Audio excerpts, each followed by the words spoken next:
Hello and welcome. You're watching Money Time with Money 9. I'm Shrestha Tiwari. Let's take a look at the top stories of the day.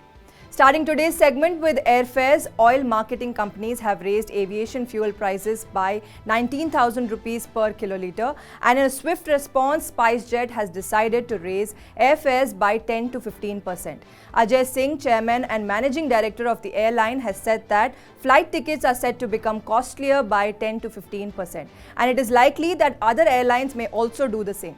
This is the 11th time in the current year that fuel retailers have increased jet fuel prices. The jet fuel prices have zoomed by about 73,000 rupees per kiloliter so far in the current calendar year.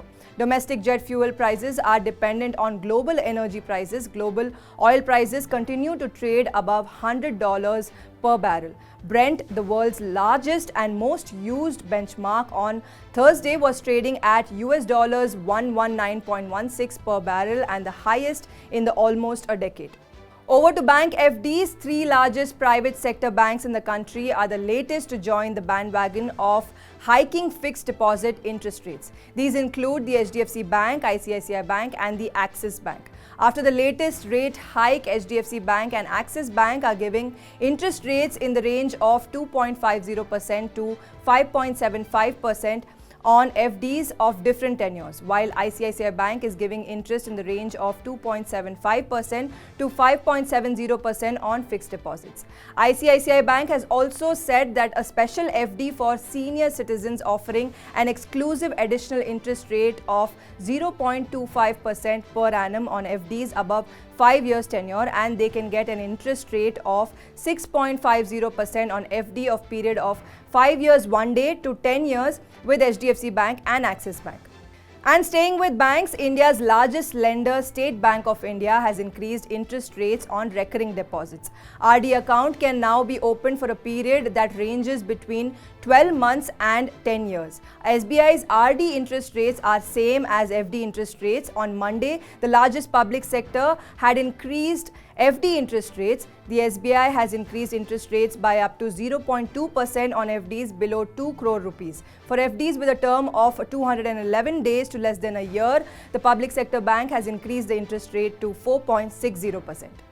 Meanwhile, the country's largest lender has also hiked the minimum interest rates for home loans to 7.55%. This move is expected to make home loans costlier by 0.50%.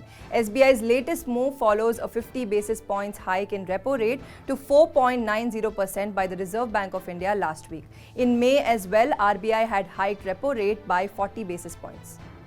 And now for some health features in online food ordering. Food aggregators such as Swiggy and Zomato will be required to list the nutritional values of all food items displayed on their menu.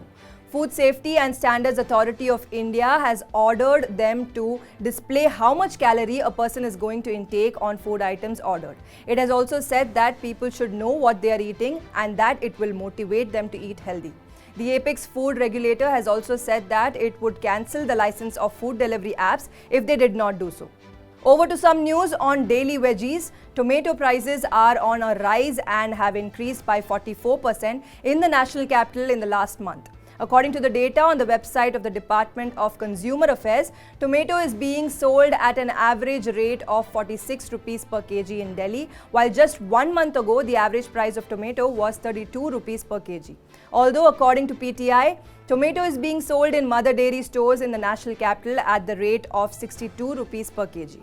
Traders are expecting tomato prices to ease only after 10 to 15 days in the national capital. Next up, some news on nomination in mutual funds. From August 1st, mutual fund investors will not be required to appoint a nominee in mutual fund scheme. If you have already appointed a nominee, then you can also remove the nomination. For this, you will have to fill a declaration form for opting out of the nomination with your AMC from where you have purchased your scheme. According to SEBI's latest circular, you are entitled to digitally add or remove nominee from your mutual fund scheme. Your AMC cannot force you to fill any physical form for this, although you will have to have the option to update nominee details by filling a physical form and submit it to the branch office of AMC. And now some news on 5G. Union Telecom and IT Minister Ashwini Vaishnaw has said that citizens can expect that they will get to use 5G services in August or September later this year. The cabinet had approved 5G spectrum auction on Wednesday, which is scheduled to begin from July 26th. Vaishnaw has also said that government can wind up 5G spectrum auction process by July end. He also said that the government was working with a few technology companies in France, which will enable people to use India's flagship payments platform UPI and RuPay card in the European countries as well. And a quick update on Hyundai Venue. The auto major has launched the new version of the compact hatchback Venue at starting ex-showroom price of 7.53 lakh rupees in New Delhi. The new variant of Venue is equipped with features that will allow customers to control vehicle functions right from their homes. The new version of Venue will compete with the likes of Maruti's Brezza, Tata Motors' Nexon and Kia Sonet. Hyundai has already received over 15,000 bookings from the new Venue. And winding up with stock markets, equity indices faced heavy drubbing on Thursday as the Sensex tanked more than 1,000 points after the US Federal Reserve hiked rates by 75 basis points. Across the board, selling played havoc on the headline indices. Index majors Reliance Industries and HDFC Twins contributed the most to the decline. NSE Nifty plunged more than 300 points or 2% to close at 15,360 points. From the Sensex pack, Tata Steel, Tech Mahindra, IndusInd Bank, Wipro, Bharti Airtel, Bajaj Finance, Kotak Mahindra Bank and NTPC were the biggest laggards. However, stock exchanges in the US ended with sharp gains in the overnight session on Wednesday despite the rate hike by Fed. Elsewhere in Asia, markets in Shanghai and Hong Kong settled lower, while Tokyo and Seoul ended marginally higher. Vinod Nair, head of research at Geojit Financial Services, has said that recessionary fears have taken over the markets, haunting global sentiments. That's it on today's Money Time. Stay tuned to Money 9 for all your personal finance updates.